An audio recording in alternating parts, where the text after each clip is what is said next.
Clase virtual número 3. El tema a tratar son los principios del juicio de amparo.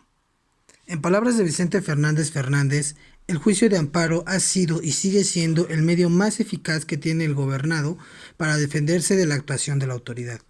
En este artículo se hace referencia a un repaso histórico en el que se muestra la evolución de este medio de control de la constitucionalidad de los actos del Estado mexicano. Así, hasta llegar a lo que tenemos hoy en día describiéndose como las reglas de procedencia, los principios y los efectos de las sentencias de amparo. Finalmente, los cambios en los que el pasado reciente ha dado y ha buscado un nuevo juicio de amparo, que se subsana y corrige los vicios acumulados, tratando de hacerlos más eficaces y extender su alcance hacia los gobernados que por un exceso de formalismos quedan muchas veces en estado de indefensión. Así se analiza la reforma constitucional de diciembre y que se traduce hasta la propuesta de la nueva ley de amparo presentada a inicios del 2011 en el Congreso de la Unión. Este era el panorama que se vislumbraba en México en tiempos de la reforma de la ley de amparo, la cual en la actualidad sigue estando en vigor.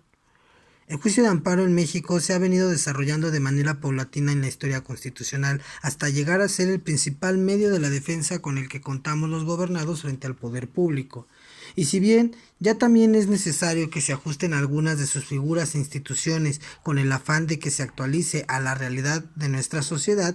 en el inicio ya de la segunda década del siglo XIX y aún con el nacimiento de la ley de amparo en México, en un México que se ha situado siempre a través de una constitución yucateca de 1841 y en las constituciones federales previas, vislumbrando intentos por establecer una figura similar a lo que conocemos hoy en día como los medios de control constitucional o de la constitucionalidad de los actos de las autoridades. Es así como el juicio de amparo se consolidó en los artículos 103 y 107 de la Constitución Política de los Estados Unidos Mexicanos, que reforma a la del 5 de febrero de 1857, como se le llamó en su publicación en el Diario Oficial de la Federación el 5 de febrero de 1917, y que en la actualidad sigue rigiendo nuestras vidas. En el citado artículo 103 se dejó clara la procedencia del amparo al determinar que los tribunales federales resolverán las controversias que se susciten por leyes o actos de la autoridad que violen las garantías individuales, conforme a las reglas previstas en el artículo 107 de la misma Constitución, y que son por demás exhaustivas y que no deberían de estar en el contexto constitucional, sino dejarse para las leyes secundarias. Dichas reglas, a través de 12 fracciones que contiene el artículo 107, en las cuales podemos resumir de la siguiente manera. Primera, el juicio se seguirá a instancia de parte agravada. Segunda, las sentencias no tendrán efectos generales. Tercera, en los juicios civiles o penales, el amparo procederá contra las sentencias definitivas. Cuarta, se podrá suplir la deficiencia de la queja en los juicios penales. Quinta, en los juicios civiles o penales solo procederá el amparo contra la violación de las leyes del procedimiento cuando se afecten las partes sustanciales de él y de manera que su infracción deje sin defensa al quejoso. 6. Que en los juicios penales la ejecución de la sentencia definitiva contra la que se pide amparo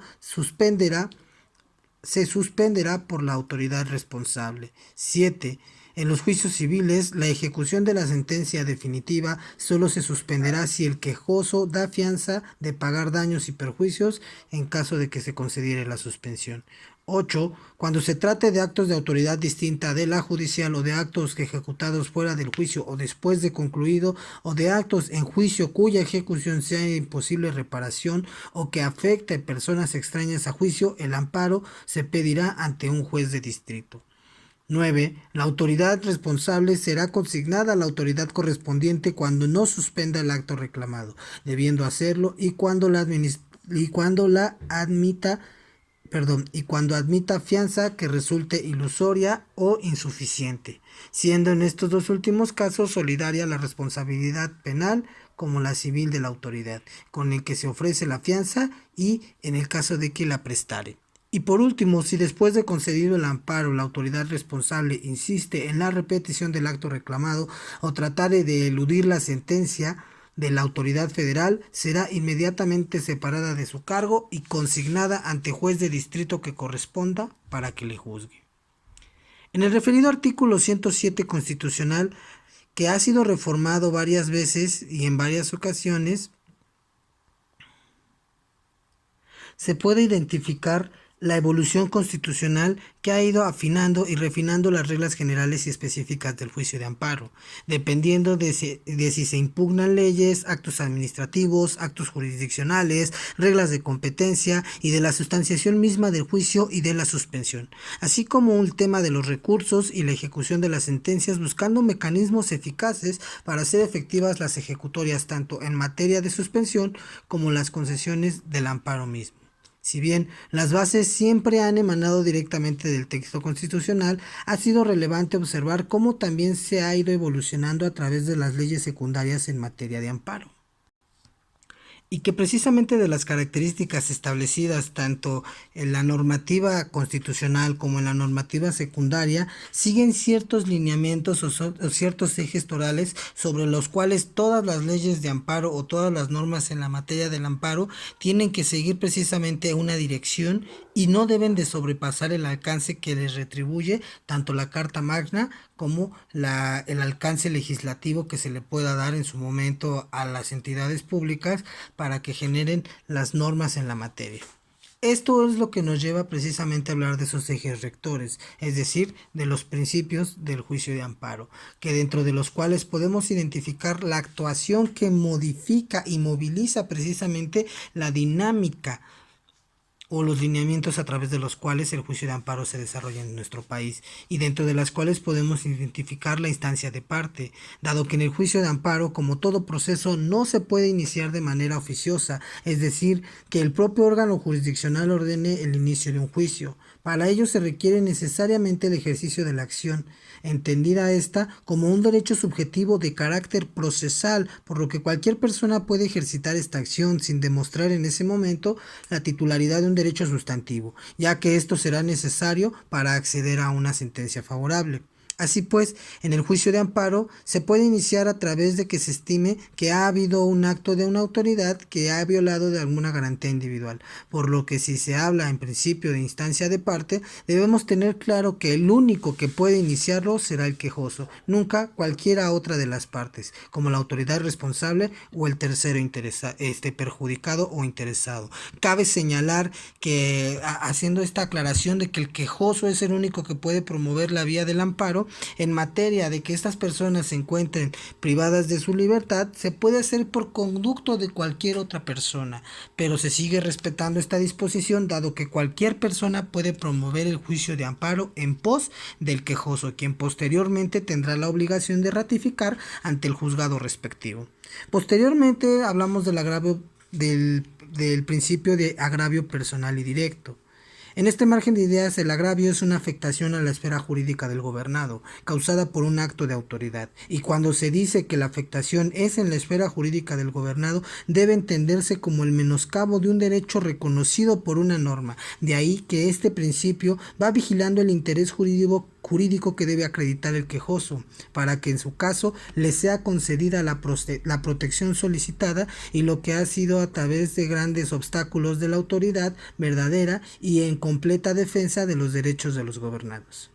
Es así que se exige al quejoso acreditar dicho interés jurídico, no bastando el interés legítimo, al menos no en los principios de la institucionalización de este juicio de amparo, dado que en la actualidad se extiende este ámbito de protección y se permite accionar al quejoso presumiendo que existe un interés legítimo que se puede ver afectado con la comisión u omisión del posible acto de autoridad. Es así que el agravio personal y directo tiene ciertas características requeridas cuando se sigue bajo esta línea. Por mencionar algunos, decimos que la afectación debe de ser real y no solamente subjetiva, es decir, que no es que el quejoso crea o sienta que se le está afectando, sino que el agravio debe de existir en la realidad. Cabe mencionar al respecto con la extensión al interés legítimo que cuando se presume la violación a un interés legítimo no se hace porque se siente o se percibe que pueda existir esta violación, sino porque de alguna forma la ley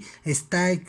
salvaguardando dicho derecho y este derecho se violenta por el actuar o no actuar directo o indirecto de la autoridad. Por ejemplo, en una comunidad que tenemos donde existe un aproximado de 10,000 personas y que dentro de un radio de 5 kilómetros, 10 kilómetros, no tienen un establecimiento para educación, una escuela, entonces se les está violentando la garantía de derecho a la educación consagrada en el artículo 3º constitucional. En este margen de ideas, el hecho de no tener una escuela se considera como una omisión al interés legítimo por parte de la autoridad, dado que el Estado se ha comprometido a garantizar que todos tengamos este acceso a la educación. Y el hecho de que estas personas no tengan una escuela cerca agrede dicha disposición. Entonces la afectación no es una suposición, es una afectación real que se da por las condiciones materiales y que entonces legitima el interés que puede tener el particular al respecto de esta institución de amparo. Así posteriormente podemos hablar del principio de definitividad, que consiste en agotar las instancias pertinentes procesales para poder promover el juicio de amparo, lo que nos lleva posteriormente al siguiente principio a tratar, dentro del cual podemos identificar el principio de estricto derecho, que tiene como característica que el juzgador de amparo deberá resolver el juicio conforme a los planteamientos que realice el quejoso, respetando también su excepción, como lo hace el principio de suplencia de la queja deficiente, que en ciertas materias del derecho, más que nada las sociales, es decir, aquellas donde se dirige la protección hacia un sector que se considera vulnerable, se puede establecer también una suplencia de la queja. Posteriormente, el principio de relatividad de las sentencias, o mal llamado fórmula Otero, el cual establece precisamente la dinámica mediante la cual la sentencia va a causar ejecutoria, es decir, que la sentencia será siempre tal que solo se ocupe de los individuos particulares, limitándose a ampararlos y protegerlos, y que en caso especial sobre que verse la queja, sin que se haga una declaración general al respecto, dicho acto de ley pudiera motivar una ampliación del ámbito de protección. Por último, podemos hablar del acto de suspensión reclamado. Por ejemplo, en este margen de ideas se tiene establecido la dinámica de la solicitud, a través de la cual, por medio de los principios del amparo, se pretende detener o desvirtuar el acto u omisión que la autoridad está realizando y que violenta nuestra esfera jurídica. Es en este margen de ideas que la actividad a desarrollar esta semana consiste en realizar un cuadro comparativo sobre los principios del amparo, la cual te permitirá identificar las bases sobre las que se rige esta institución y que para que la actividad se considere completa será necesario cubrir con las siguientes características: como todos los trabajos anteriores, una carátula, asimismo un cuadro comparativo de las características del juicio de amparo y que contenga los siguientes apartados. Un apartado de principio, es decir, donde nosotros identifiquemos de qué principio estamos hablando, la descripción de cada uno de los principios en un segundo apartado, otro apartado que nos hable de las características de cada uno de los principios que debemos enumerar en forma de lista, y posteriormente una fracción del fundamento constitucional que nosotros consideremos que contiene este principio. Recordemos que al ser la Carta Magna la fundamentación de todo nuestro sistema jurídico, es que dentro de ella vamos a encontrar precisamente los principios que en las diversas materias del derecho se aplican para la creación y determinación del actuar de la autoridad y de las leyes al respecto de un tema específico. En este margen de idea nos vamos a remitir a la Constitución, a los artículos respectivos del juicio de amparo, e intentaremos identificar un apartado específico que fundamente dicho principio y trasladaremos el contenido de la Carta Magna precisamente a nuestro trabajo. Por último, se deberá de dar un ejemplo acerca de un caso ficticio o real, narrando un caso práctico. Por cada uno de los principios de amparo. Va a ser un caso hipotético donde nosotros narremos cómo es que se está llevando a cabo el cumplimiento de cada uno de estos principios del juicio de amparo. La actividad se entregará en formato Word a través de un solo archivo, misma que se enviará a través del espacio titulado Actividad número 3, disponible en el área de entrega de actividades. Te invito a estar atento de cualquier duda dentro de los foros de la clase virtual número 3, a continuar con el avance de tu proyecto integrador y por último a estar atento respecto de la conferencia que se llevará con motivo de la sesión número 3, la cual será de 10 a 11 horas el día 23 de mayo. Gracias.